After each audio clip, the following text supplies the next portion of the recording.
Manussa, manassa ussannata. A living being who can raise, develop, cultivate the mind up to the maximum level. That living being is called Manushya.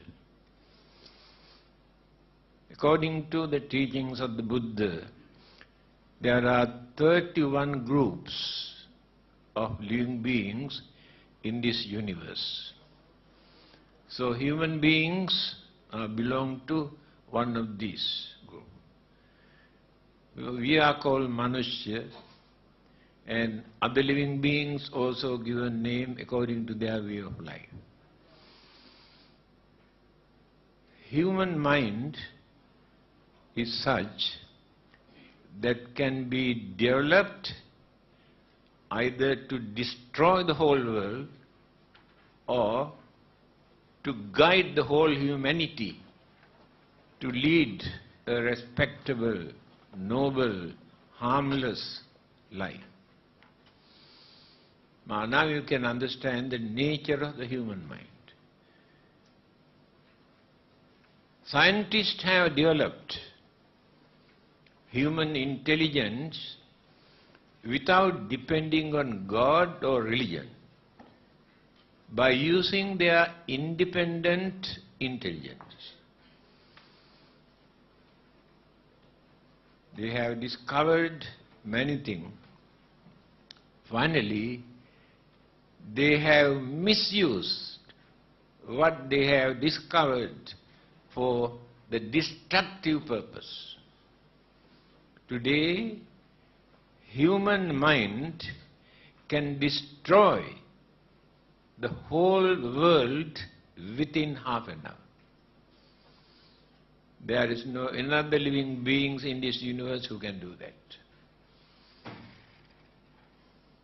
That is why Albert Einstein, one of the best, very highly intellectual scientist, he says, science without religion is blind. That means they do not know what they are doing. Nobody to guide them, correct them, divert their mind to go through the correct way, path. According to their discoveries, they produce nuclear weapons to destroy the whole world. That is human mind. A god or devil or ghost or any other living beings cannot do that. Only human mind. On the other hand, the Buddha, by cultivating, developing, purifying his mind, he gained enlightenment. Many people actually do not know what is enlightenment. Very loosely they use this word, enlightenment. So one day, when the Buddha was going somewhere, he met a Brahmin. I think you know the meaning of Brahmin, the Hindu priest, teacher, master, guru for everything.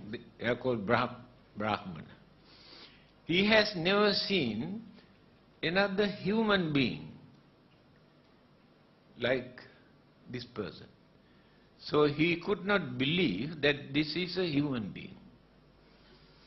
He came and asked, may I know whether you are a god? The Buddha says, no, I am not a god. Others try to claim they are God or messenger of God or son of God. The Buddha says, no, I am not a god. Then he asked, in that case, may I know whether you are any other form of supernatural living being? He said, no, I am very natural. Then he asked, in that case, are you an ordinary human being? No. Now confusing in his mind who this person is. Then who are you? The Buddha gave the answer. This answer is very important for us to know, to understand who the Buddha is. If somebody come and ask you, now you follow the Buddha, can you tell me actually who the Buddha is? But I don't think you can give correct answer. You say something. This self-introduction given by the Buddha is very meaningful. We can understand why he is called enlightened one. He said in his own language, Abhinyeyang abhinyatam. I understood everything that which exists in this universe. Bhavetabbancha bhavitam. I have practiced all the great qualities, virtues, morals, principles and good qualities in this world. Pahatabbang pahinang me. I have eradicated, uprooted all the wicked, cruel, harmful, immoral thoughts, words and action. Tasma buddhosmi brahmana. Therefore, I am not a god, not an angel, not an ordinary man, I am the Buddha. This is the meaning of the Buddha or enlightenment. Buddha is not his name. Buddhi in Sanskrit, Pali languages means wisdom. Buddhi. Buddha means person who got that supreme enlightenment. That person is called the Buddha. So, you can understand how difficult it is for a person to develop his mind to know everything that which exists in this universe. He has not done this within one lifetime. Life after life, by practicing parami or perfection, he went on cultivating, developing, knowing, understanding all the existing things. That is why the Buddhas are very rare. Now, 2500 years ago, Sakyamuni, the Buddha appeared. But we do not know how many thousands or how many millions of years we had to wait to see another Buddha. That is the most difficult task in this world, becoming a Buddha. Cultivate all the great qualities, virtues, principles, morals, and eradicate all the evil, wicked, cruel, harmful, immoral things. Take for instance how difficult it is. Now all of us have jealousy. Jealousy is very minor weakness. We know we never gain anything because of our jealousy. We create very bad atmosphere, we create enemies for nothing. Even then, can we completely eradicate the jealousy from our minds within one lifetime? There's no one who can do that. Here, Bodhisattva, before becoming a Buddha, he is called Bodhisattva. Bodhisattva means, Bodhi means wisdom, Sattva means person. Person who was working to gain supreme wisdom is called Bodhisattva. So as a Bodhisattva, life after life he went on developing, cultivating, eradicating evil things. Then purified the mind. It is impossible for us to find out another human being who has purified his or her mind, can behave as cultured, understanding, kind, honest person. But the evil thought, the roots of the evil thoughts are in the mind. Circumstances, environment, temptation, irritation, flare up. One of those evil thoughts which are dominating in our mind. Therefore, it is not so easy to purify our mind. But he said his mind is completely purified.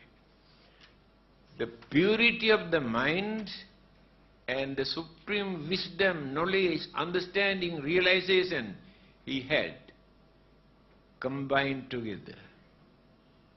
Then the brightness is there. In his first sermon, Dhammacakka Sutta, the Buddha says, Aloko udapadi. Brightness arose in his mind that he never had before.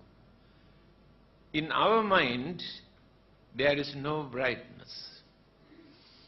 Because mind is in the dark. There are so many dark clouds around our mind. Greed, selfishness, anger, jealousy, grudge, ill will, all these are dark clouds moving around our mind. Therefore, mind is in the dark. That is why we cannot understand, we cannot see things properly. We create our own imagination, wrong concept, wrong belief, wrong ideas, because we cannot see the reality in life or anything that which exists. So the Buddha has done this. Then after gaining enlightenment, he advised. There were 60 Arahantas. Arahanta means those who have completely purified their mind. They are perfect saints. They are not enlightened. They are perfect saints. He said, Charata bhikkhave charikang bahujana hitaya bahujana sukhaya lokanukampaya atthaya hitaya sukhaya deva manusana. This is the first missionary religion in this world. Buddhism is the first missionary religion. After training these 60 Arahantas, the Buddha said, Charata bhikkhave charika. Now go forth, go out. Two persons should not go together. Individually, one by one, to spread all over the country. Bahujana hitaya, for the well-being of others. It is your duty to guide, to correct, show them the correct path, how to lead a respectable, harmless life. Bahujana hitaya. Bahujana sukhaya, for the happiness of others. Many people are worrying and crying and lamenting and whole day and night, not knowing what to do. But you must go out and try to make them to understand the nature of their problems and troubles and difficulties that they are facing. Bahujana Sukhaya, Bahujana Hitaya, must have sympathy, kindness, compassion toward them and guide them to lead a respectable life. This is the mission that the Buddha wanted to introduce. He did not want to introduce a religion. He did not want to introduce Buddhism. He wanted to introduce how to lead a respectable, harmless, noble life. That is the main purpose of his message. Later, we have developed his message as a religion. If you analyze this word religion, actually Buddhism is not a religion. We lower the status of the message of the Buddha if we say Buddhism is a religion. What is the meaning of this word, religion? It is a Latin word, religio. Religio means binding. So when they created this word religion, they interpreted binding to God. That is religion. If religion means binding to God, we cannot say Buddhism is a religion. Why? Addressing those 60 Arhantas, Buddha says, Muttohang sabba pasehi ye dibba ye chamanusa. Now, all of us are liberated, released from divine and human bondages, fetters. Yeah? Binding, but Buddha says you want to release, not to bind them. That is the Buddha's message. But we are doing so many things in the name of the Buddha, in the name of religion, according to our way of life. Our culture, our traditions, our way of life. But this is, today we accept as a religion. Anyway, just now I mentioned the nature of the human mind. If it is not guided properly, that human beings can misuse that intelligence for the destructive purpose. Because they have more jealousy, more greed, more selfishness, more anger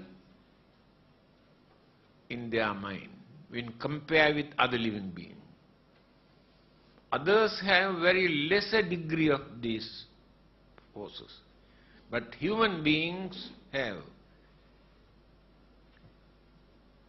these evil forces which create, persuade, encourage, force them to create endless problems, troubles, disturbances, violence, bloodshed, war.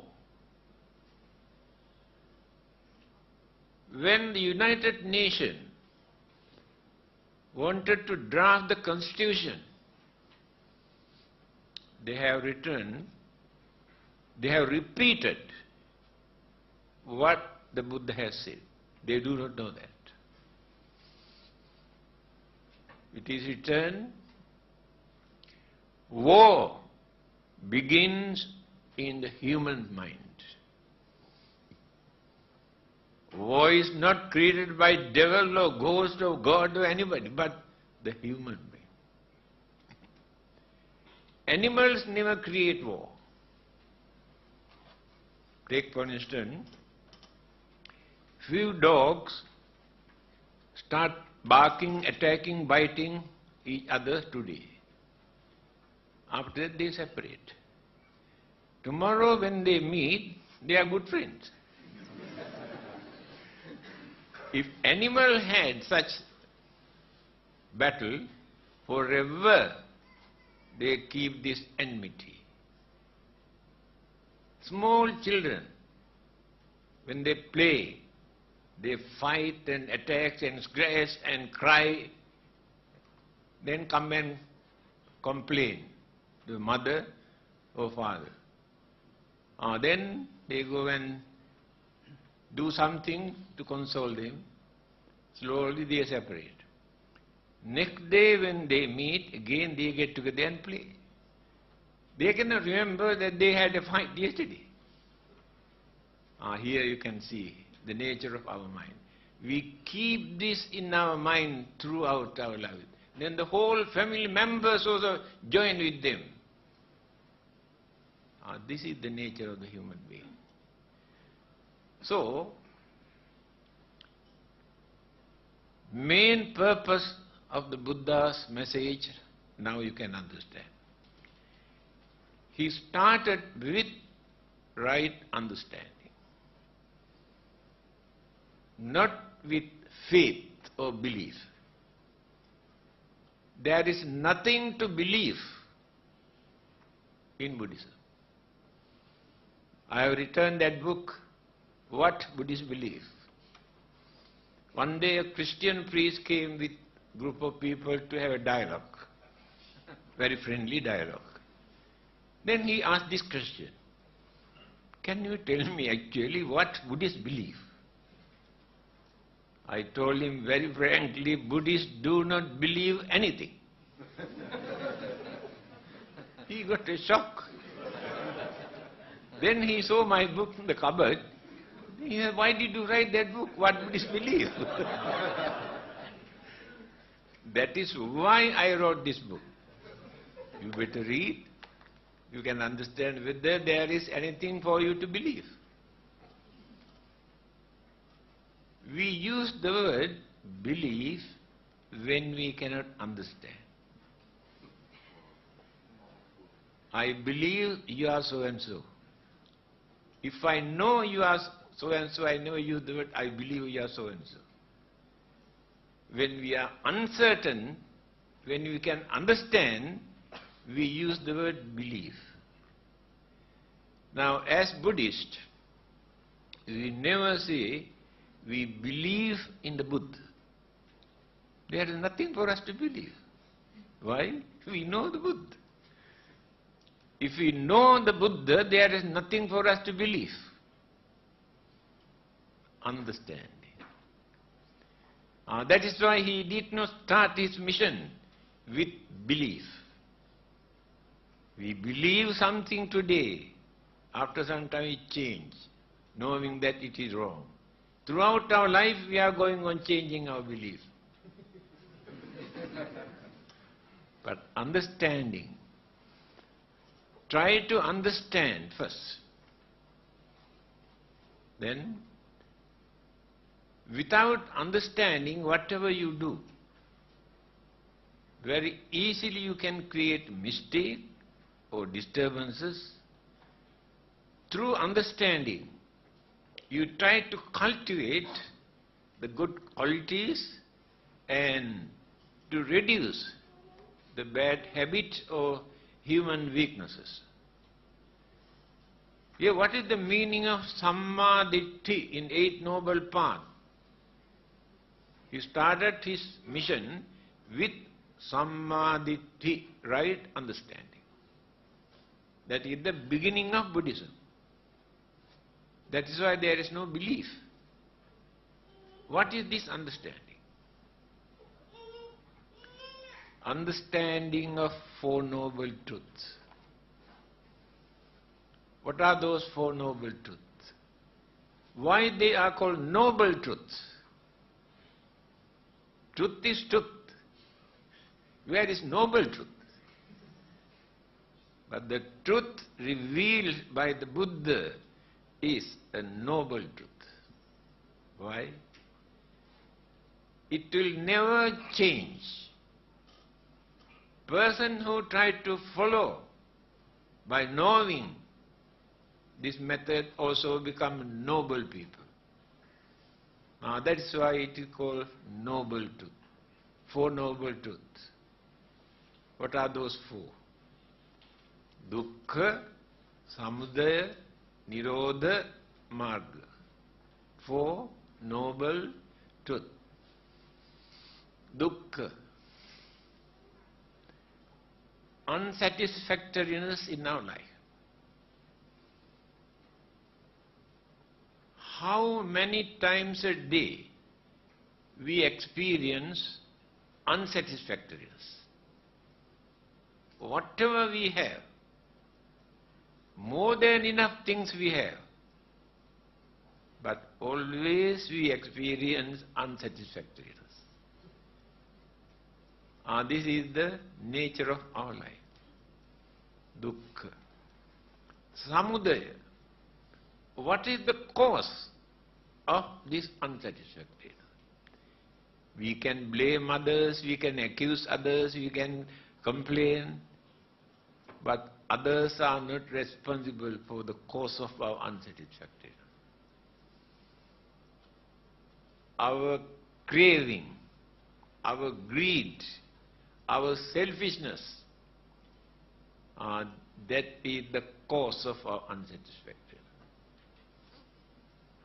If the contentment is there, one of the best advice given by the Buddha for us to maintain contentment. What is contentment? This is enough for me. This is enough for our family. Then you maintain contentment. After that you do not develop jealousy. Because you have. You have no jealousy when others enjoy their life. You are content. When there is no jealousy, anger also cannot appear in that mind. If there is no anger, violence and bloodshed also never appear there. But started with that contentment.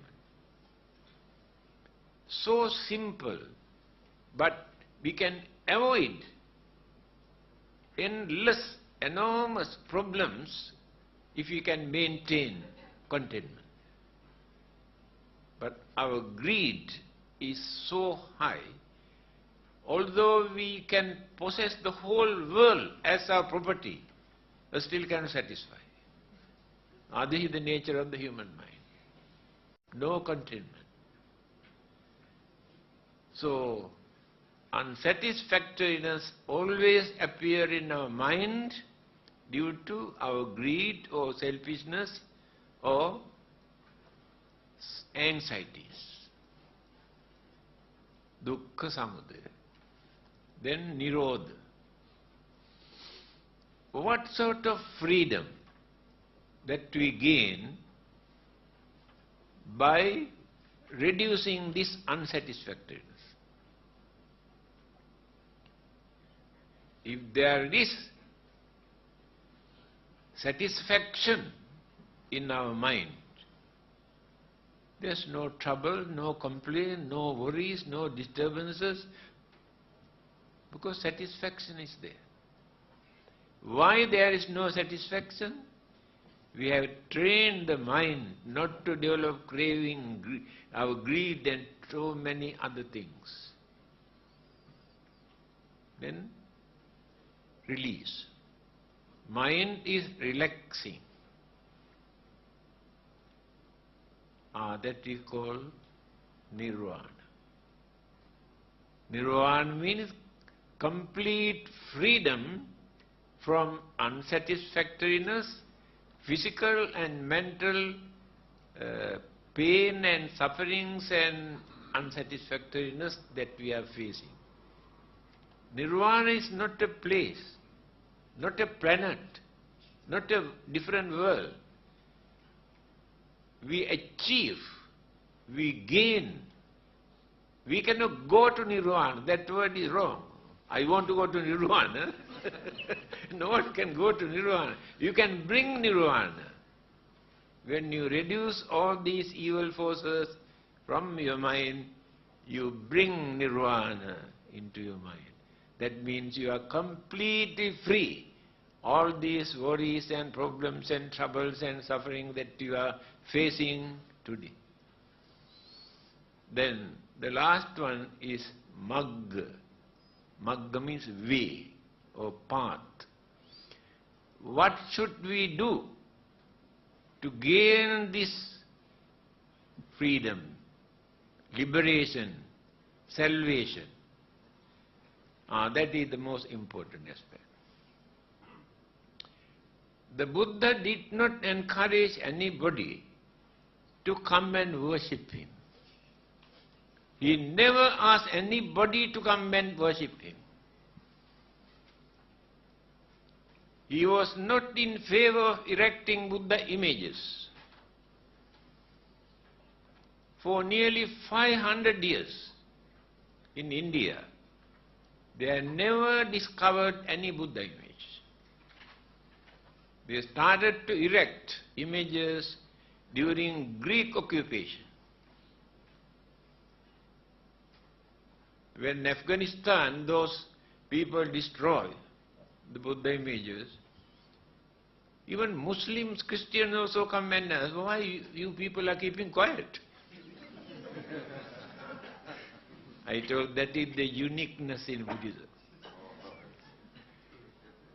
Just because those people have broken some stone there, why should we fight here and create violence and bloodshed?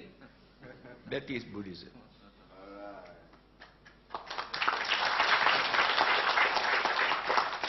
Again I told them, if people followed the Buddha, there is no image for them to destroy today. Without any image, we can practice the teachings of the Buddha. Not only image. When the Buddha was alive, one of his disciples called Vakkali, every day he come and sit down in front of the Buddha and watching, just like watching television.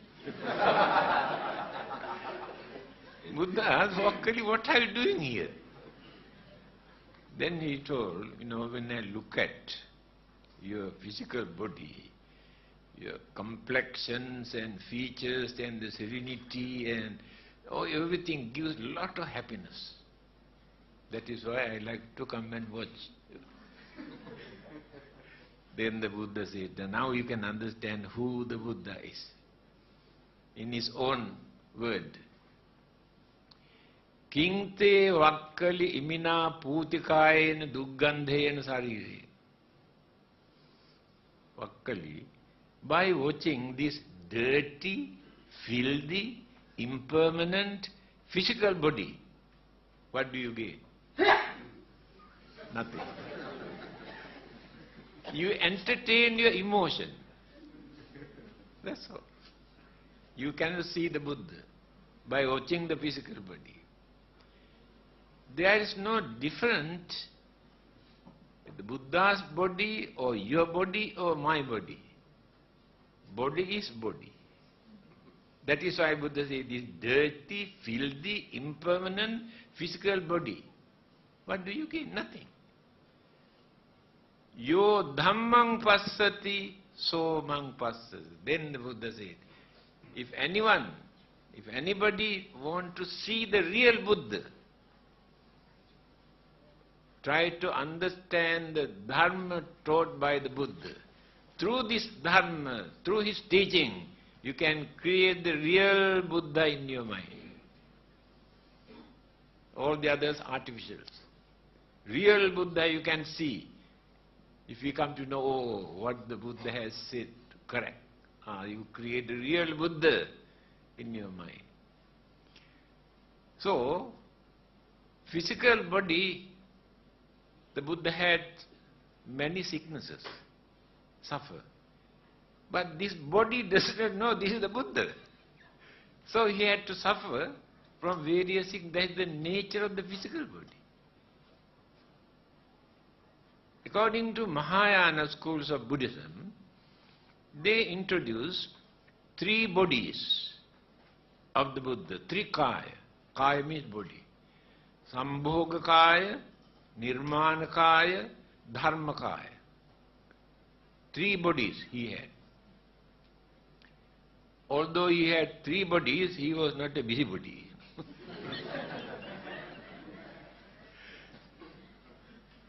Sambhoga kaya, the body that he used to preach, to talk, to guide, lead others. He used Sambhoga kaya. To eat, to sleep, to take bath, to go to toilet, he used Nirmana kaya. Dharma kaya, doctrinal body. After his passing away, Sambhoga kaya disappeared. Nirmana kaya disappeared. Dharma kaya exists. That means Buddha did not die. The Buddha cannot die. That physical body and the activities that physical body maintain, everything died. Activities by using the physical body. But not the Dharma, not with this enlightenment. This Dharma kaya exists forever.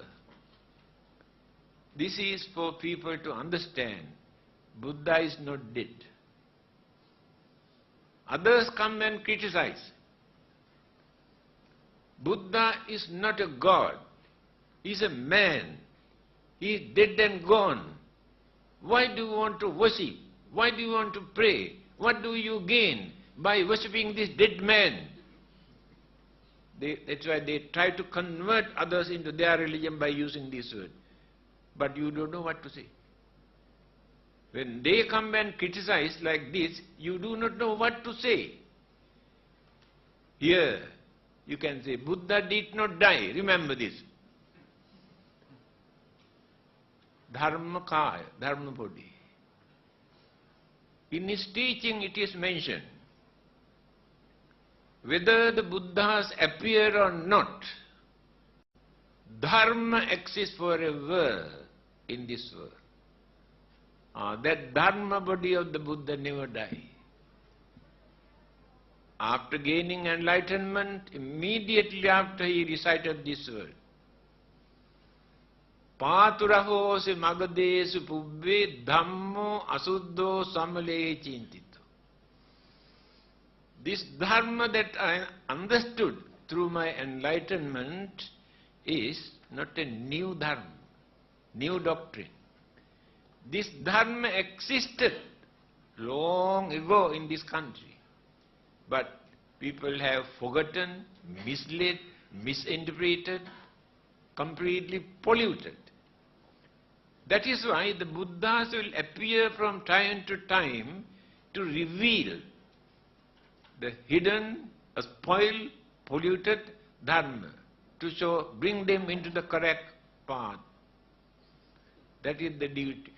Different Buddhas have no different doctrine, teaching. Same teaching, same message by every Buddha. Now the path he has introduced for us to stop all our physical and mental sufferings and worries and fears and disturbances. 8 noble paths, 8 methods. Simply by worshipping, praying to Buddha, or by erecting huge Buddha images and temples and pagodas, and performing rite and rituals and ceremonies in the name of Buddhism, we do not get the chance to find out our salvation. These are the activities that people have introduced from time to time to influence others, to bring others. But if we remain forever by performing all those activities, we never gain our salvation. Please remember this. We had to get into this correct path. Otherwise, no end. What are those 8 items? Samma Ditti, Samma Sankappa, Samma Vacha, Samma Kammanta, Samma Ajiva, Samma Vayama, Samma Sati, Samma Samadhi. 8. We have to follow this 8 method. First, right understanding. Instead of believing, creating imagination, your own conception, try to understand. Within your capacity, must try to understand. That is the beginning of Buddhism. After this understanding, Samma Sankappa, try to understand what is in your mind. We know everything in this world, what is happening all over the world, but we do not know what is happening in our mind. This is our need. So his advice is, you must try to know, try to understand what is in your mind. Then if you think unbiasedly, then you can understand, I have jealousy, I have anger, I have greed, I have enmity, I have kindness, I have compassion, I have sympathy, I have honesty. Then we analyze. Then we come to know, according to our way of life, the way how we talk, the way how we live, the way how we work, we can understand how we use these things. Good things and bad things are understood. We should not try to justify, oh, nothing wrong with us. Always blame others. Our egoism, that egoistic idea, becomes the main cause of so many troubles and problems in this world. When there is a problem, violence, we always blame others, blame others. But when we investigate unbiasedly, I am also responsible for that. I also contributed something for this problem and violence and bloodshed. That is how, unbiasedly, when we try to understand the nature of our mind, we had to admit.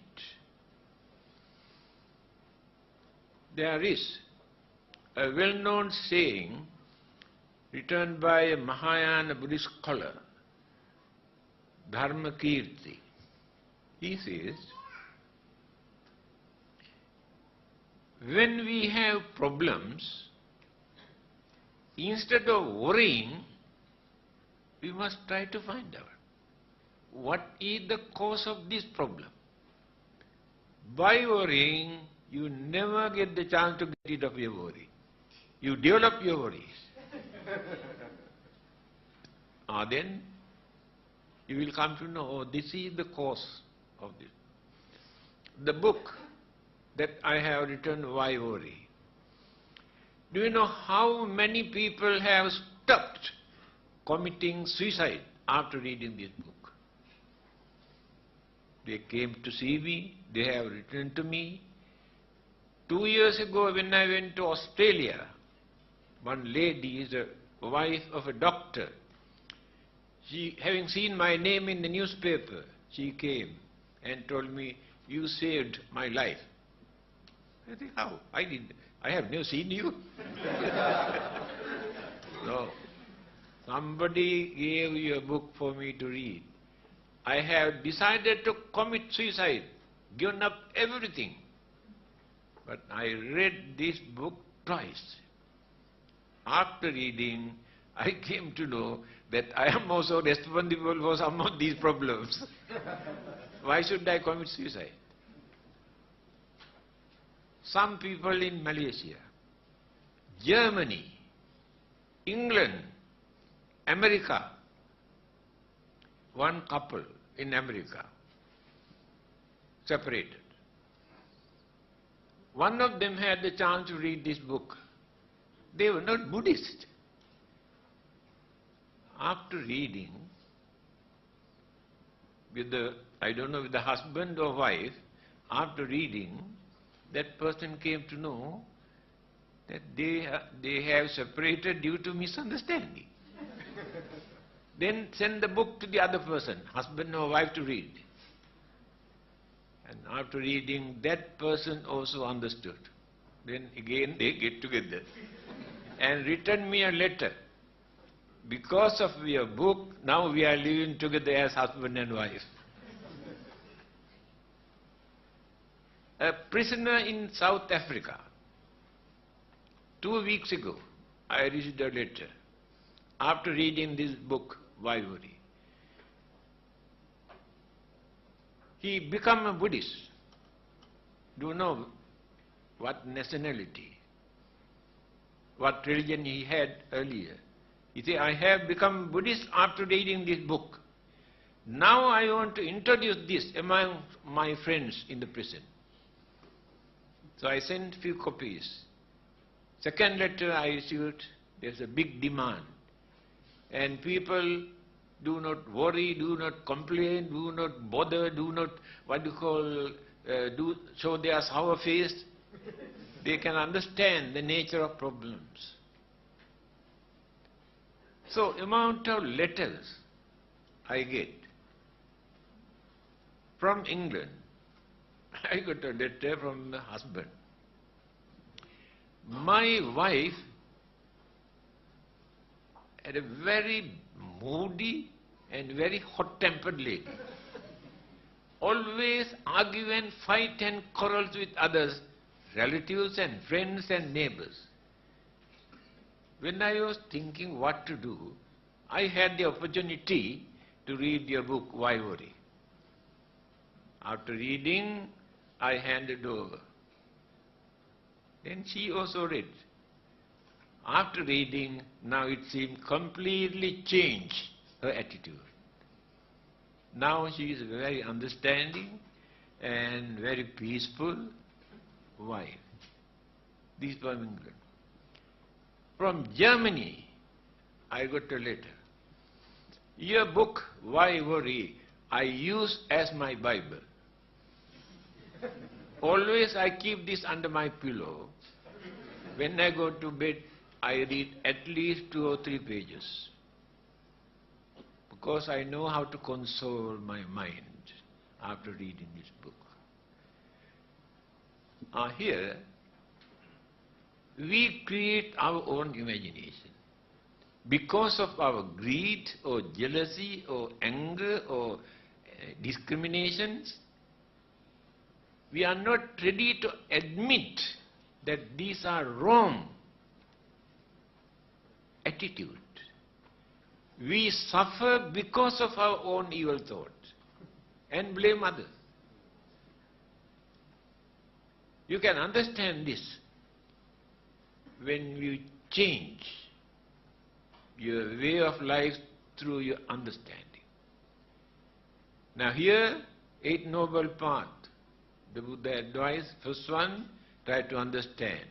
Then try to find out the nature of your own mind. Then, Samma Vacha. How to talk. Art of talk. We talk, but we do not know what we talk.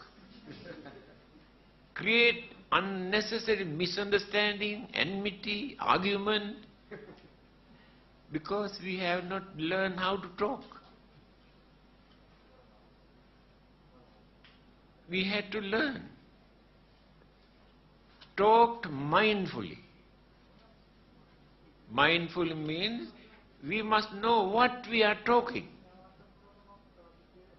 The Buddha's advice is, if you want to talk, talk something meaningful. If you haven't got anything meaningful to talk, better to observe silence. This is the advice given by the Buddha. In Zen Buddhism, it is mentioned, those who do not know talk a lot. Those who know keep quiet. It is true. Due to lack of understanding, we are talking. Therefore, art of talking. Talk with mindfully. What we are talking, to whom are we talking, whether it is necessary to talk. Even in Mangala Sutta, the Buddha says, Kalena Dhamma Sakaccha. You have to discuss the Dhamma, but Kalena, at proper time.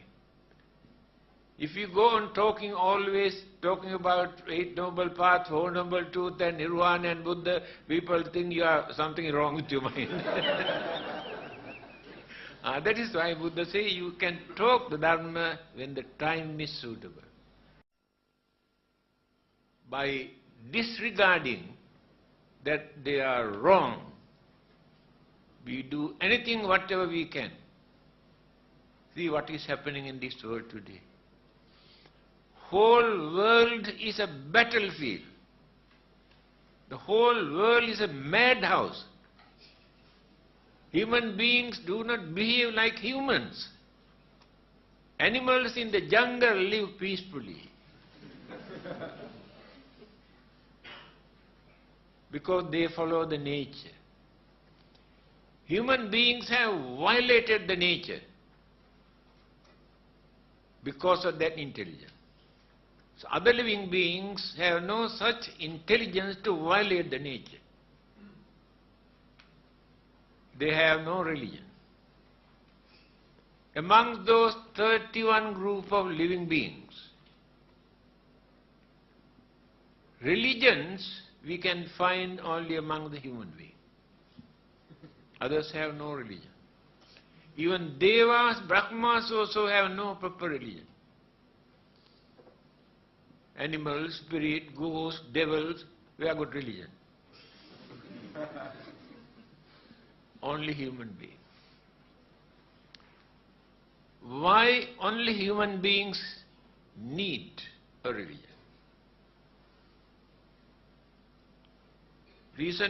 Last year we had the interreligious discussion in Kuching. Christian, Hindu, Buddhist, Muslims and Sikh, 5 speakers. Then somebody asked one question. Who created religion? Whether created by the man or given by the God? Christian, Muslims, Hindu, Sikh, all these 4 speakers wanted to escape answering this question. They asked me to answer the question.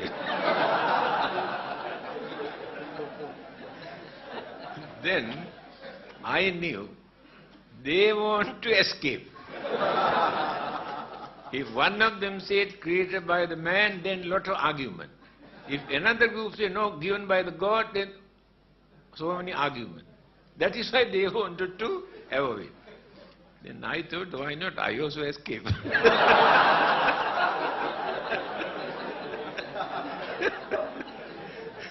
I said, if I am going to answer this question, it is like this.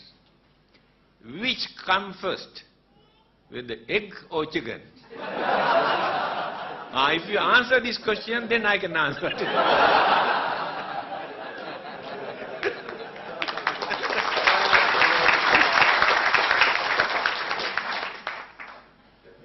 So, you must understand what we talk and what we do.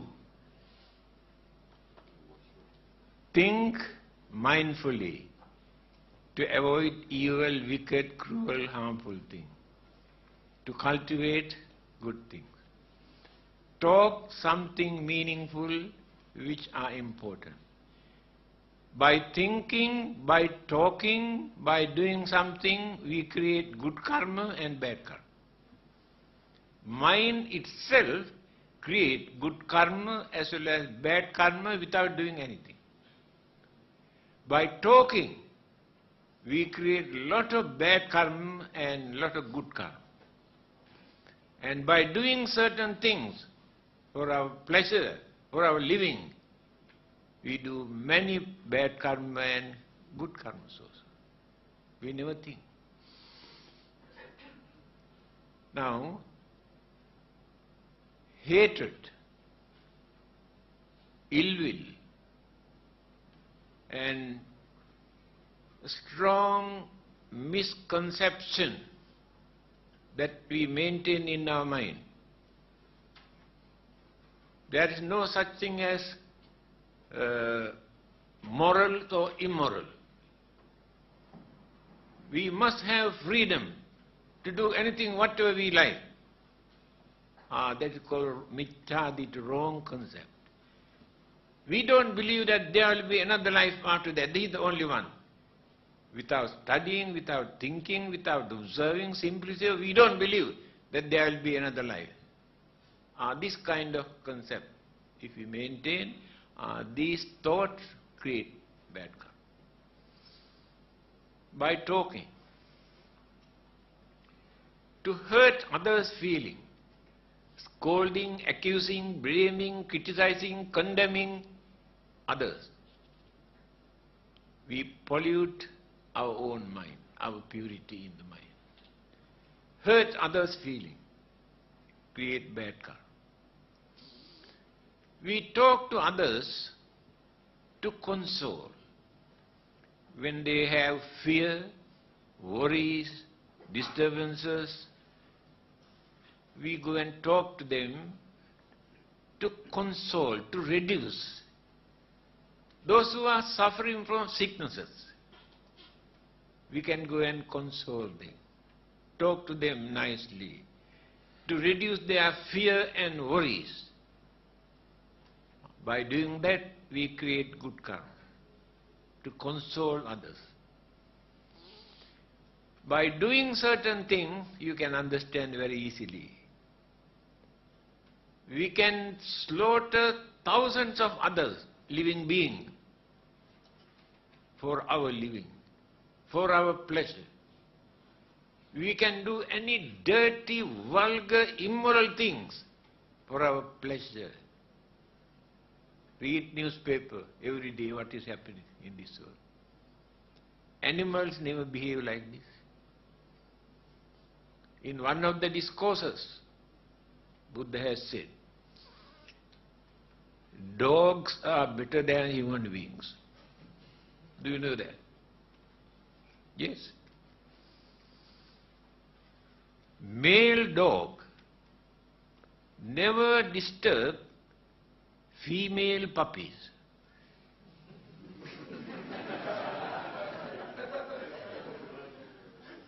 This two-legged dog, own father, few months old girl, baby, molest. That is why Buddha says, dogs are better than human beings. This is the nature of the human mind. We cannot imagine how cruel this human mind, up to what extent they can develop this cruelty. Those who have planned to destroy World Trade Center in America, nearly 4,000 innocent human beings had to face untimely death. 1.5 trillion property completely burned and destroyed. After that, those who organized said, well done. Can you imagine nature of the human mind? 4,000 innocent human beings did. Well done. God bless you. Now, there's a big problem. Heaven is fully packed. Yes. No. All those who destroy the followers of other religions are in heaven. Fully packed. That is religion. Now, this is the nature of the human mind. Now, that is why we must know what is in our mind, the nature of our own mind. Then, action. Samma ajiva. Right livelihood. Action. Samma ajiva. Right livelihood. For our living, for our survival, we do certain trades, certain business to make money. Yes. There are 5 things Buddha has mentioned. Goes against the right livelihood. What are those 5 things? Now, you rear animals by selling to gain an income. Whether chickens or pigs or cows or any kind of living being, you rear to make money. It is not right livelihood. Again, you want to do the business by selling meat. You go and order the slaughter chickens or pigs and sell, make money. Not the right livelihood. You want to make money by selling poisons that people use to destroy others' life. You can make money by selling dangerous weapons, even time bomb or suicide bombs. It is not a right livelihood. You can make money by practicing slavery. Practicing slavery means by selling living beings or human beings. It was a very big business at that time. They catch innocent human beings, bring them into the market and sell. Are still going on. They catch children, innocent girls, carry them here and there, make money. Slavery. These are the 5 things Buddha has pointed out. It is against the right livelihood. If you want to go to the correct path, you must try to avoid, keep away from these 5. Samma ajiva. Samma vayam, right effort. Not by using your body, your mind. You had to strengthen your mind when evil thought appear in your mind. Train your mind not to do that. When the good thought appear in your mind, develop your mind to do that. Religion is important for this purpose. When you observe the 5 precepts, you recite one word. Say, Panatipata Veramani Sikkhapadam. Sikkhapadam Samadhiyami. What is the meaning of this word? Sikkhapada. To train the mind. Tranquility in the mind. That means When the mind is pure, any objects that we take into the mind, we analyze unbiasedly. Try to understand thing as it is, not as it appears. We always look at things as they appear, not as they are. Through this, we come to know the reality in any existing thing. That is why the Buddha says, Yang kinchi samudaya dhammang sabbantang nirodha dhammang. Dhamma Chakka Sutta, the first sermon. If you can concentrate on this, you can avoid so many problems and worries and disturbances that you maintain. What is the meaning of this? If there is anything that which come into existence, yang kincha samudaya dhamma, component thing. What are the component things? Element, energies, mental energies, all combined together. Then the life or the things, the planet or the sun and the moon, things come into existence due to combinations of these elements, energies. But sabbantang nirodha dhamma. But all those things that come into existence never remain forever, without changing, without decaying, without disintegrating, dissolving. That is the universal law, not created by any God or any Buddha or Bodhisattvas. Universal law. All these things now exist in this universe.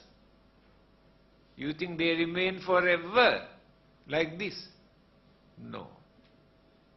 Changing, decaying and disintegrate. The component thing join all together, element and energies.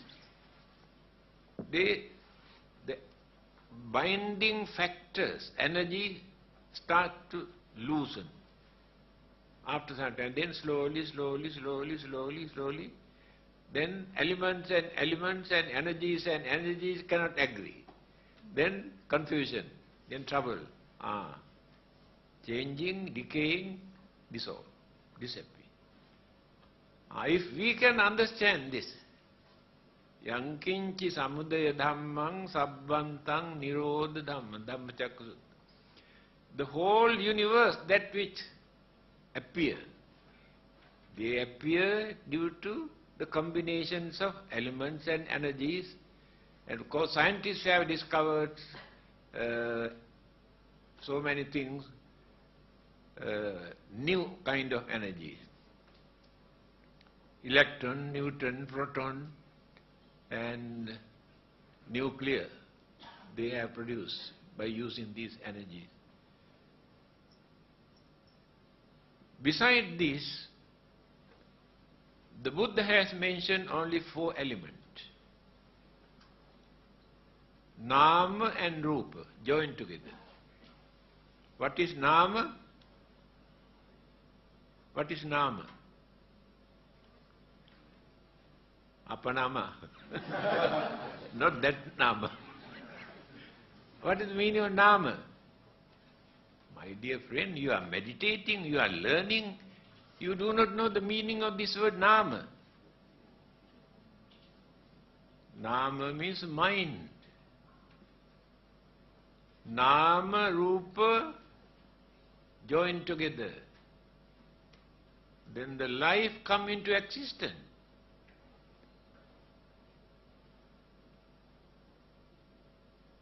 Rupa, what is Rupa? Anything that which is subjected to decay. Rupa. through the influence of external energies. Rupa. Now this is Rupa. Combinations of elements, energies, but subjected to decay and dissolve, disintegrate, due to external forces and internal elements and energies. Heat, wind, water and internal elements. Slowly, slowly, slowly decay. Therefore it is called Rupa. Nama, Namang Namana Lakkanam. There is nothing here in this world, the Buddha says, that we can compare with the human mind. Nahang bhikkhave anyang eka dhammampi samupassami yathaidang bhikkhave chittang.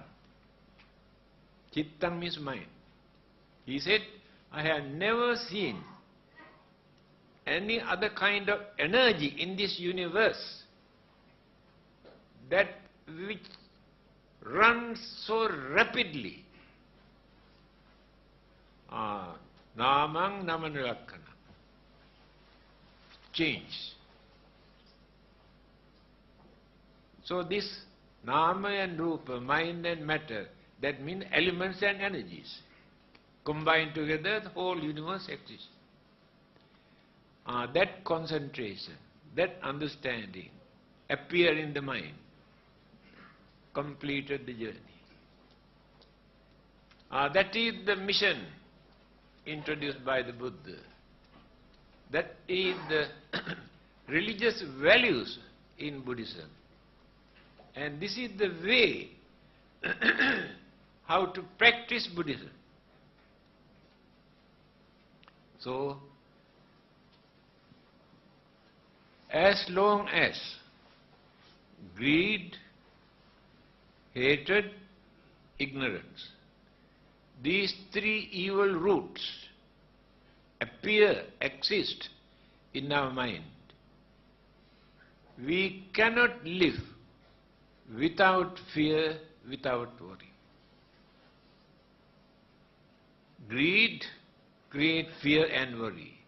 Hatred creates fear and worry. Ignorance creates fear and worry. A Deva came and asked this question. Anto jata bahijata jata jatitopata. Here we have enormous problem, internal, external problems. We do not know how to overcome these problems. Ask the advice from the Buddha. The Buddha gave the answer. He said, Sile patittaya naro sapanyo chittang panyancha bhave. If anybody want to get rid of their troubles and problems and worries and disturbances, there are three things to do. First thing, sile patittaya. Try to uphold your principles, your precepts, your morals. By violating these things, whatever you gain, whatever you do, you never become, will be free from these problems. You must have some sort of principles. That is the first thing. Sile patittaya naro sapanyo. Chittang panyancha bhave. Chitta. Then you must know the nature of your mind. You must know how to train and tame and culture your mind. By keeping all the evil forces in our mind, we pretend, oh, nothing wrong with us. then how can we find peace, happiness? How to avoid worries and fear?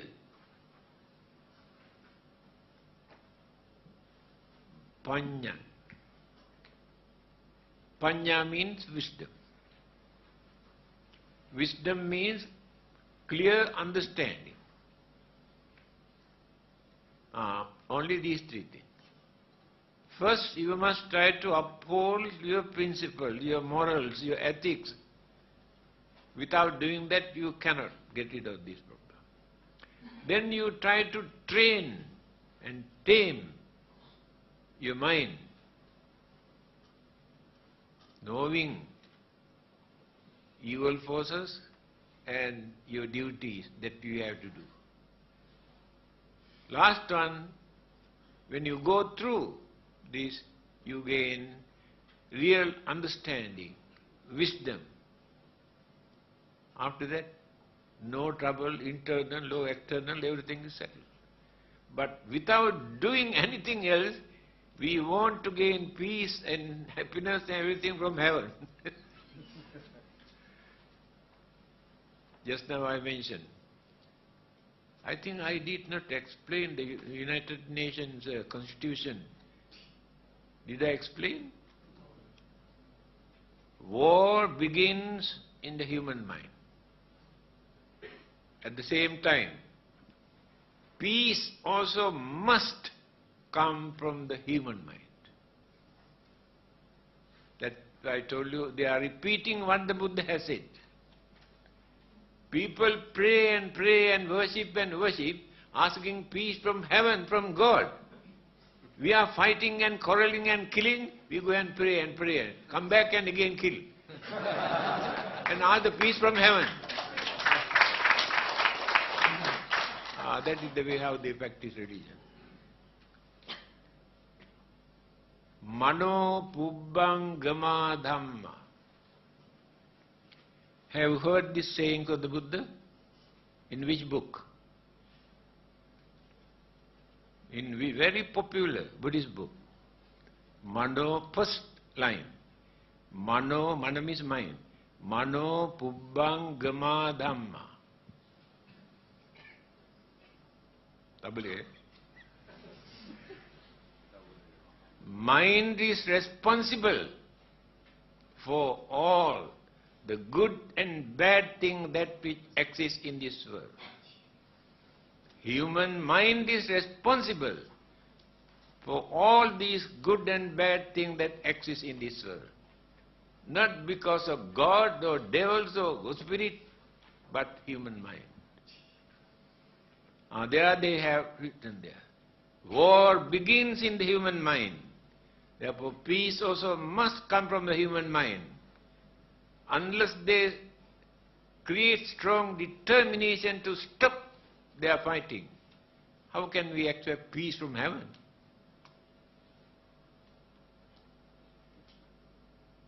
They are asking peace from heaven, asking from God.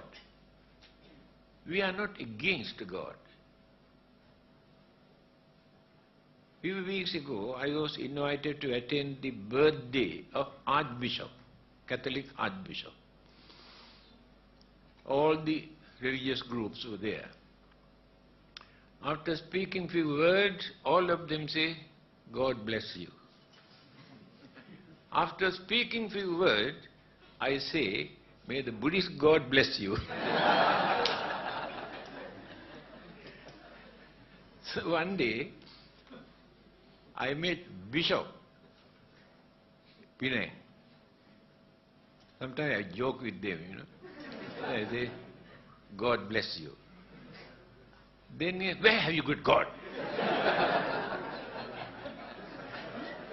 I say, you do not know, we have Buddhist God. That is the Buddhist attitude towards God. Don't say we don't believe in God. Our concept on God is different. You must never say you don't believe in God. One day we were invited to attend the International Islamic Conference in Kuala Lumpur. As soon as we entered into the building, a group of people from another country. I think they had never seen a Buddhist monk in their life. Straight away, come and ask, do you believe in God? I said, why not?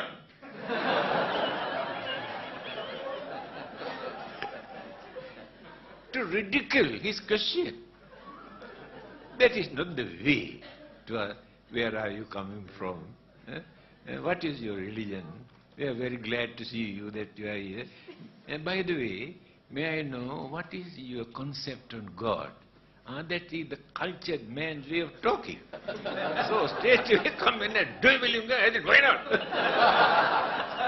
Finish.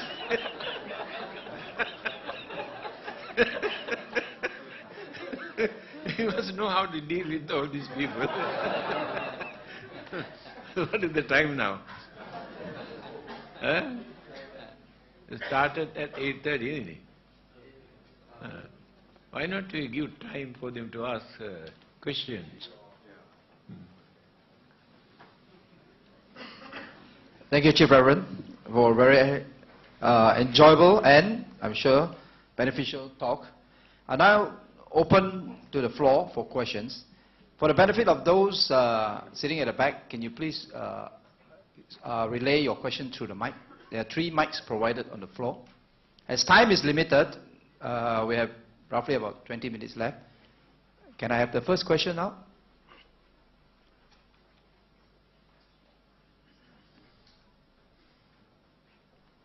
I see somebody going to the mic. Thanks. Thank you.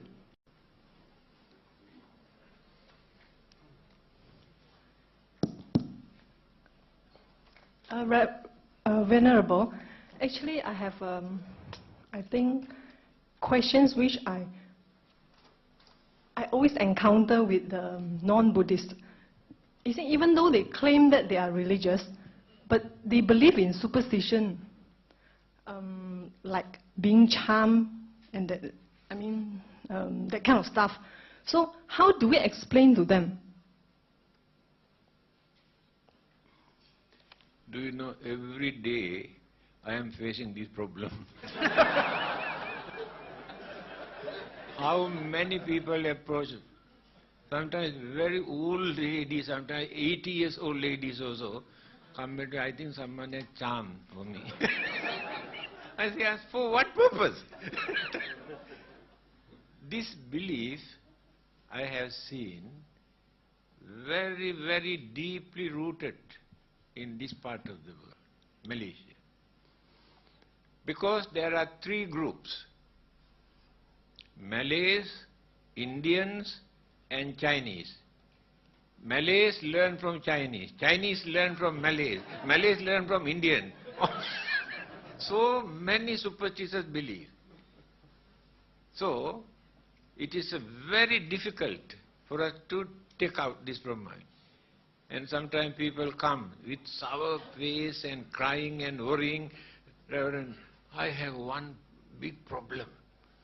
Then I say, you are very fortunate. You have only one problem. We have so many problems. Then he start to laugh. Then I can go on talking. So when he goes out with smiling face, he goes out. You must know how to talk according to their knowledge, education, understanding capacity. To some people, whatever we talk, no effect. Then what we do? All right, don't worry. We give something. You better keep this with you. This will protect you. Nothing will happen to you. Ah, very happy. That is the technique, you know. Simply by talking, we cannot. Now, if immune system in our body, any amount of medicine what we take, no effect. Exactly like that.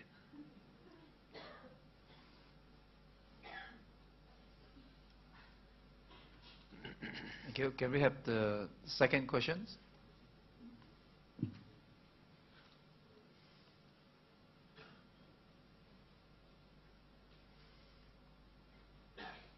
I'm sure everyone here, a lot of worries and fear. I have a lot. after listening to the talk.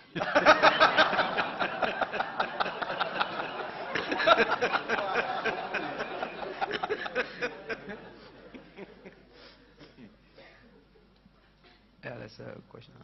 Good evening, Reverend.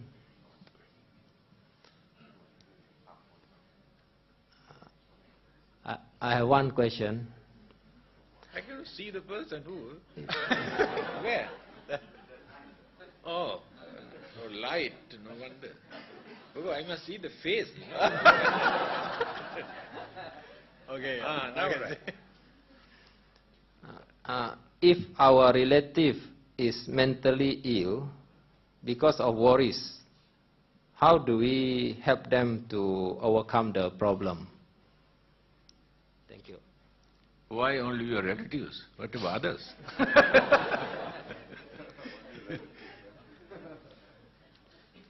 Many people are facing this kind of problems, but we had to deal with them, handle them according to their understanding capacity, how far they can understand things, whether they can understand what we are going to talk, or if they had no such possibility, no point of talking or advising, then try to adjust another technique. There are various ways. So, I told you, worries and fear and suspicions are natural. But some people increase by taking very seriously. One incident, some people take so seriously into their mind and worry and get angry. And all the others never take seriously, just neglect. They have no worries, no fears. So it depends how we take things into our mind. That's what we have to develop our understanding. So, we cannot console. The Buddha could not control some of his own disciples who were staying with him. Devadatta, very cruel, very wicked, very jealous disciple related to the Buddha. Throughout his life, all the advices given by the Buddha, he did not accept. No one can change the mind by force. No one can change the mind of another person. Impossible. The Buddha also cannot change. The Buddha could not change the mind of Devadatta. He could not change the mind of Channa, another disciple, very stubborn. When the Buddha was about to pass away, Ananda came and asked the Buddha, Channa became a very arrogant and very stubborn disciple of the Buddha. Ananda came and asked, now please tell me, what are we going to do with this man when you are gone? The Buddha said, you must give him capital punishment. Do you know what is capital punishment according to the Buddha? No one should go and talk and invite him for anything. Because way of life at that time is not like today, 2,500 years ago. They had to depend on each other for their survival, for their food, for everything. Now everybody is completely neglected this monk. After a few weeks, he realized it is due to his mistake that they treat me like this. Then understanding appeared. See the technique given by the Buddha. Now therefore, whatever advice that we give, we cannot change others' mind. One person cannot change another person's mind, but can give ideas or method or technique to think and understand and change. Now, after listening this talk today. Some people say, actually you have to listen, that reverend who gave a talk created anger in my mind. Some others say, oh, he created a lot of happiness in my mind. You are wrong. I cannot create that. After listening to me, you created that in your mind. Your anger or happiness, you created in your mind. I cannot create in your mind. Therefore, if people are not ready to listen, by talking we cannot do anything, but there may be so many other techniques, the method. Thank you. Any more questions? We still have 10 minutes more.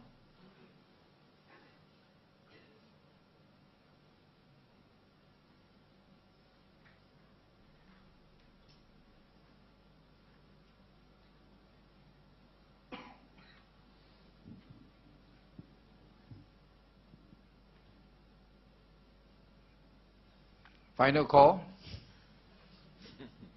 It's a rare opportunity we can bring the chief down to Sabah. Oh, yeah. Just 1, 2. Okay. Venerable Sir, I was working as a nurse some time ago, and I was working in intensive care unit. What I would like to ask is, when the patient was on a ventilator, and when the patient is very ill and going to pass away, when the vital signs is dropping and so on, even though he is on medication support and ventilator support,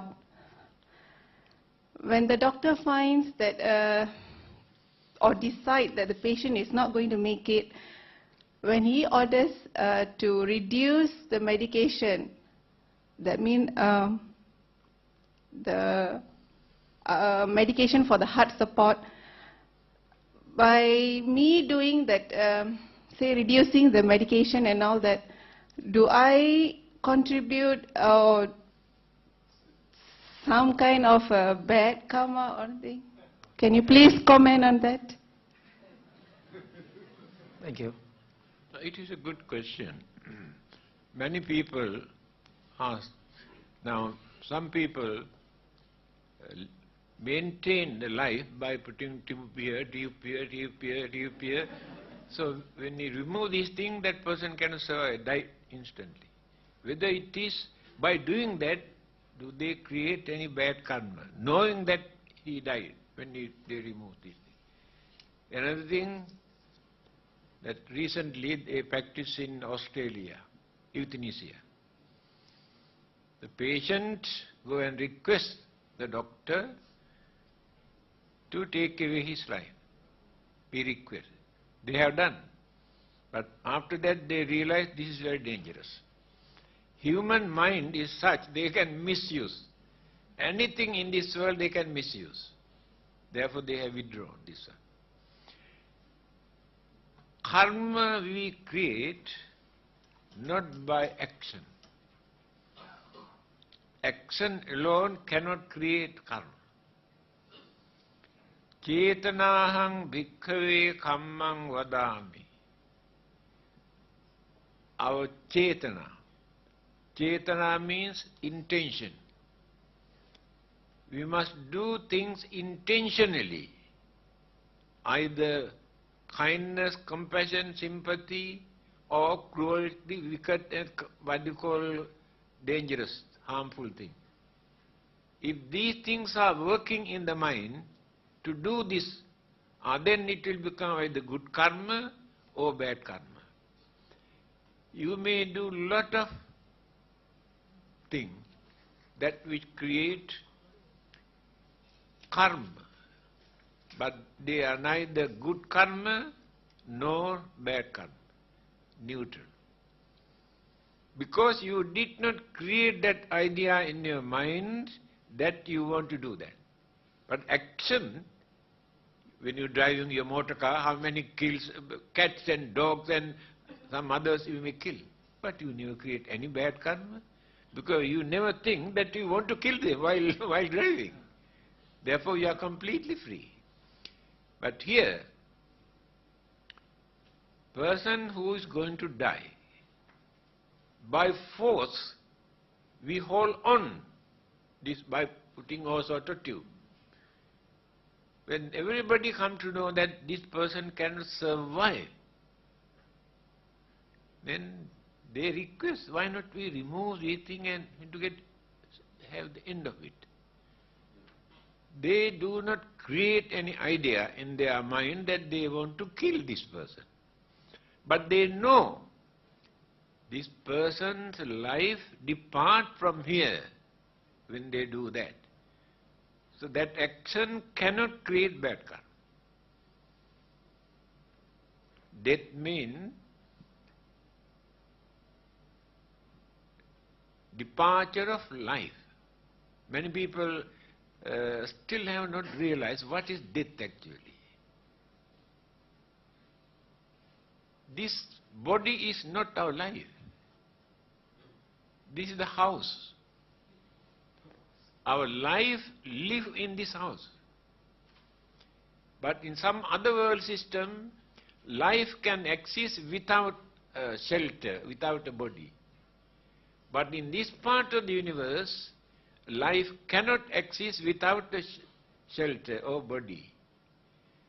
So when the house is getting decaying and decaying and decaying and rotten and collapse, the life goes away. That is called death. No one can kill a life. Life never dies, please remember. Life never dies. There is nothing to die in the life, it is an energy. No one can see a life. No one can see a mind. But they exist. So, if the rotten house is collapsed, what is the use of staying there? Go away and build another new one. That is called rebirth. Buddha says very clearly this.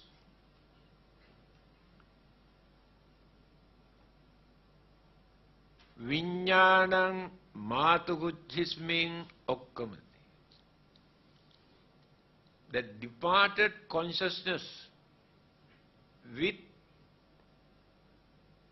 avidya, trishna, karma, upadana, bhava, with these 5 mental ingredients in the mind.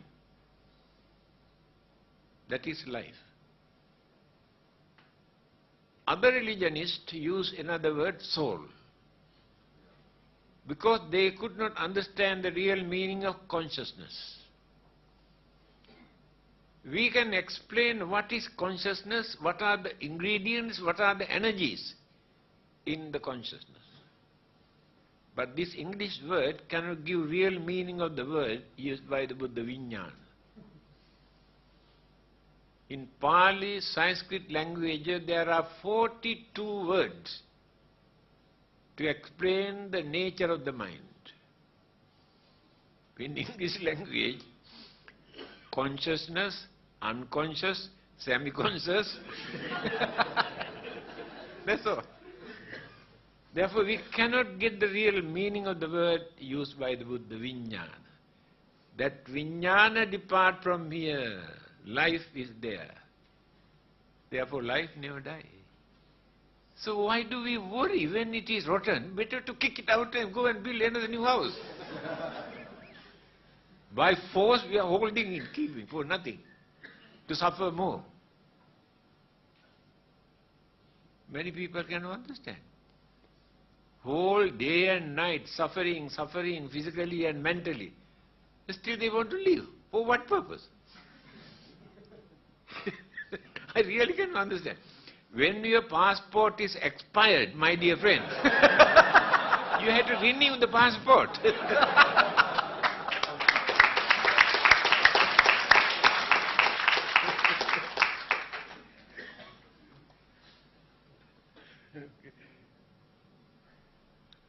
One more final question before we close the session. Oh, you always final, eh? Renew. Yeah.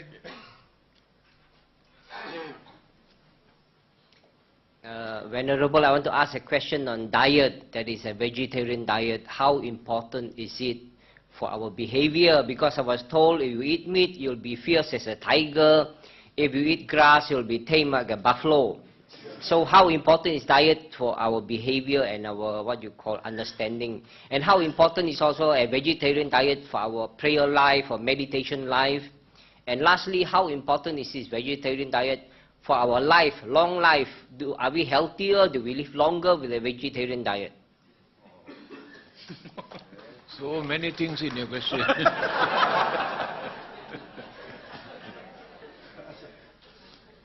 Do you know Devadatta, who tried to kill the Buddha, was a vegetarian?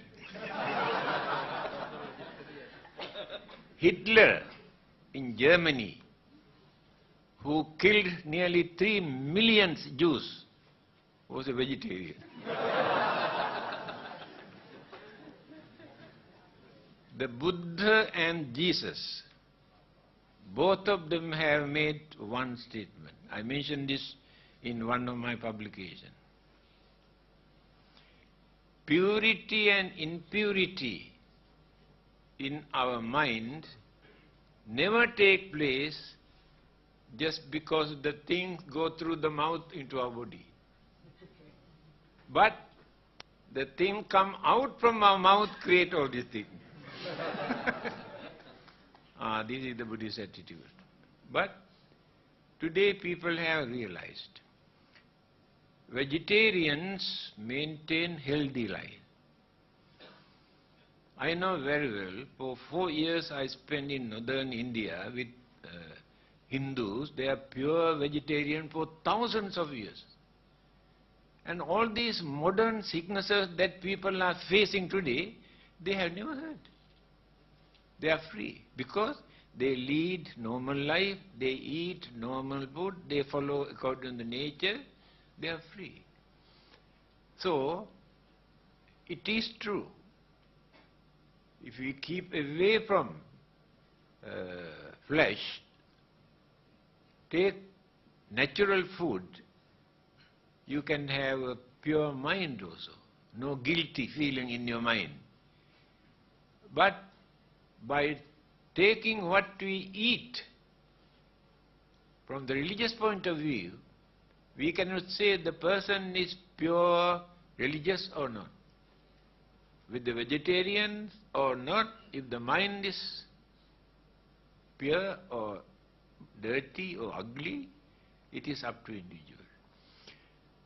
No, the Buddha has never given this advice to the monks, should not eat meat or fish. Devadatta came and asked the Buddha, why not to introduce the monks to lead a vegetarian life, eat only vegetable food. The Buddha says it is unfair, because their way of life at that time not like today. They had to go out with their alms bowl from house to house. Whatever people have prepared in their houses, they come and offer. They cannot choose, oh, we cannot eat this, we cannot eat that. They must have that freedom to eat what they receive. But they never order. I want chicken, I want pork, I want beef. There are 3 principles. This is very reasonable. If a monk comes to know that this chicken is slaughtered for him, Buddha says better not to take that.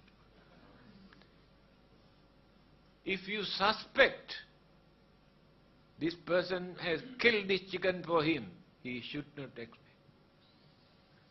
If you have listened from another person, I know that person killed this chicken for you, should not accept. That is purity of the mind.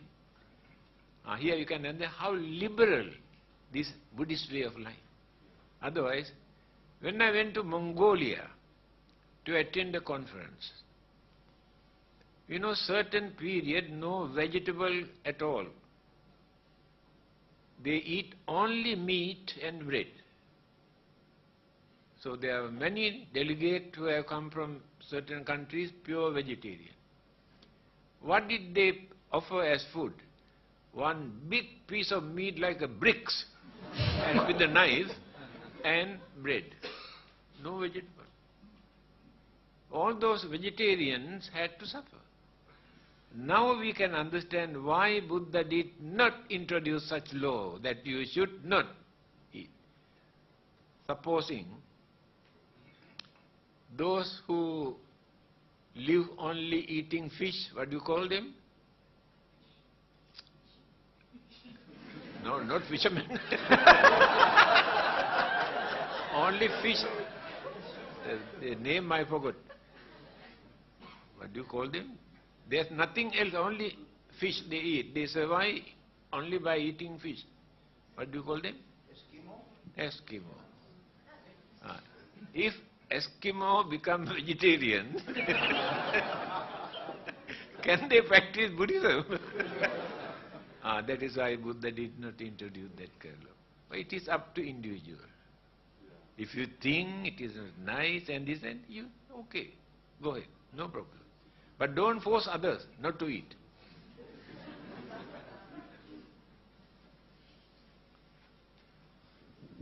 Your final one.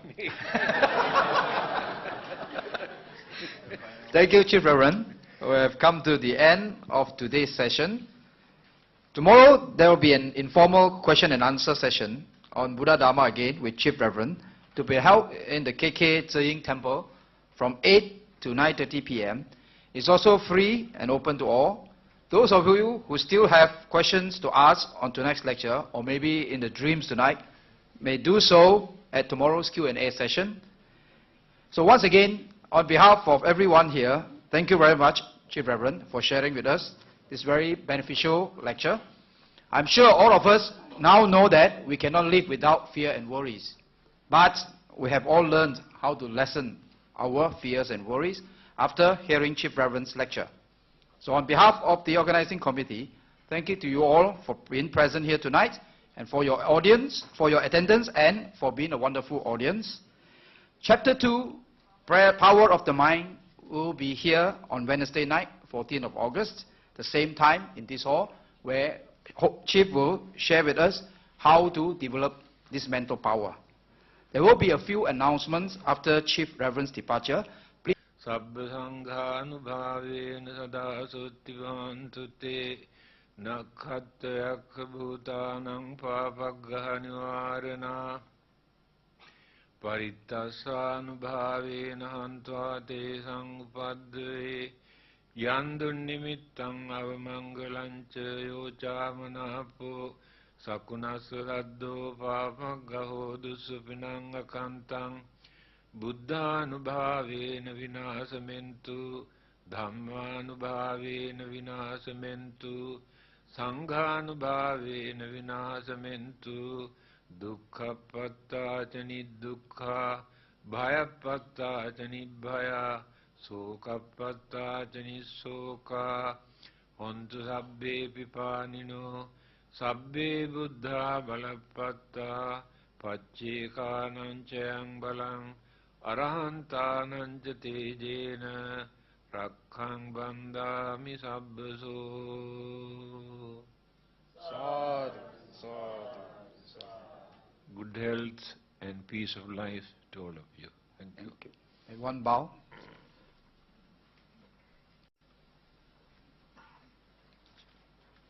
No, we don't know this one.